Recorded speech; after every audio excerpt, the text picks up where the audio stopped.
Grow, Make, Cook.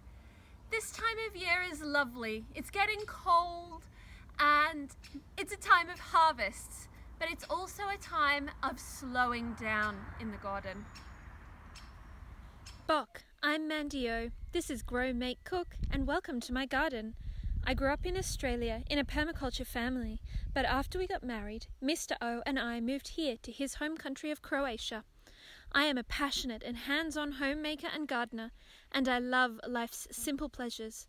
So join me on my journey, and together we can learn to grow, make, and cook. This is the 4th week in October, or listopad.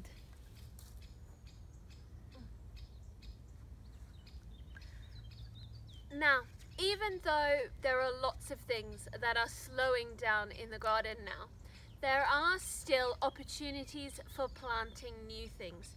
Now here, where I had my corn and my squash, is a really good spot. It's been really heavily mulched and lots of compost has been added over the summer. So this is really nice, rich soil still. And we've still got time. The days are still long enough for some things to grow. And one of those I've got right here is my beetroot. Now, I adore beetroot. Beetroot is one of those veggies that I can't get enough of.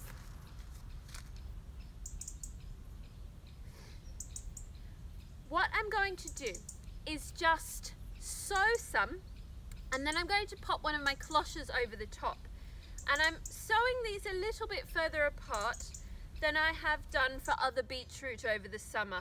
Normally I'd kind of cram them in and try and get as many as I can in, but I'm spacing these quite widely, and the difference for that is that in summer, if you've got very deep beds or very rich soil, you can kind of get away with cramming them in. It's not what they recommend, obviously, but you don't need the spacing quite so much as you do in winter. If you're sowing things like beetroot to grow when it's cold like this under cover, what you're going to need to do is allow the air around them. Really let as much light and air get to each plant as you possibly can. So where you might choose to go, oh, I can go a little bit closer there, can't do that in winter.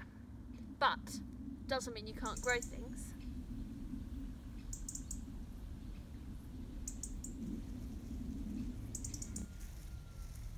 I'm just giving this a little smooth over because I've poached them in individually. I'm going to give them a water. But down here you'll see that I've got something springing up.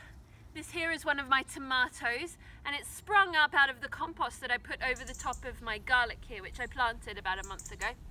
And I find that I'm getting a lot of these gift plants that are coming up out of my compost at the moment, and I think it's all this warm weather we've been having.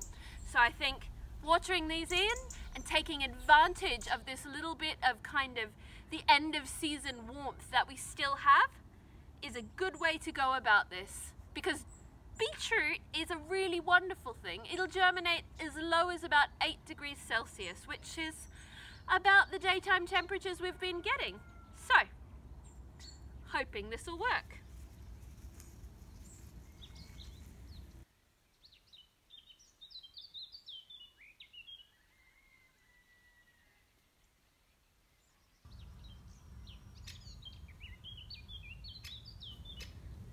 Another really good thing to do now is to increase your stock of woody perennials. Things like lavender and rosemary. Now, I am going to try to propagate this. This is my rosemary and I'm adoring it. We pick it often and eat it all the time, but I always feel terrible cutting it back as hard as I do for usage, and I need some more of it. So what I'm doing is I have here some rooting hormone powder, and I know that lots of people are going to argue that it's not strictly organic process to use rooting powder, but this one is an organic rooting powder and it's made from natural substances, and so I can kind of come at that one. Although I think that if you're going to be propagating your own plants, any little help you can get is probably worth doing.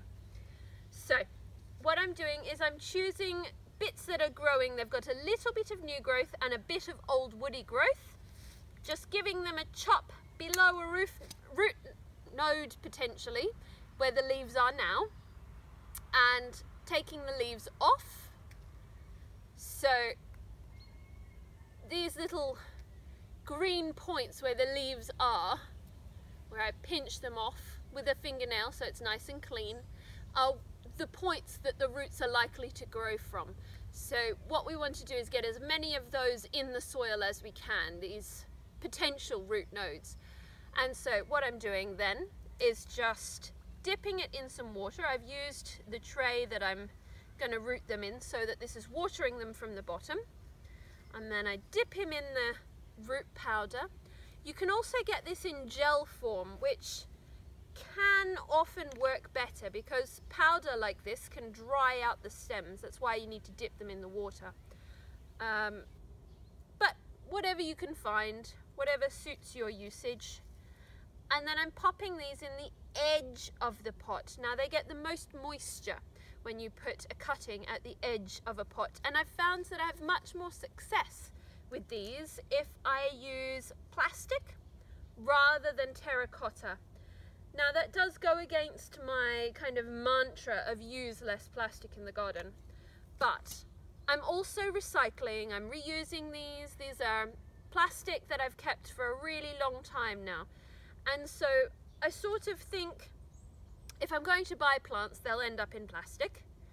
And so the best thing that I can do if I've already got the plastic is to look after it, wash it, reuse it, make that plastic last as long as it possibly can so that I don't have to go out and buy something new, because it's the production of these things that really, really does the damage. So being mindful of that, I'm using my plastic plant pots.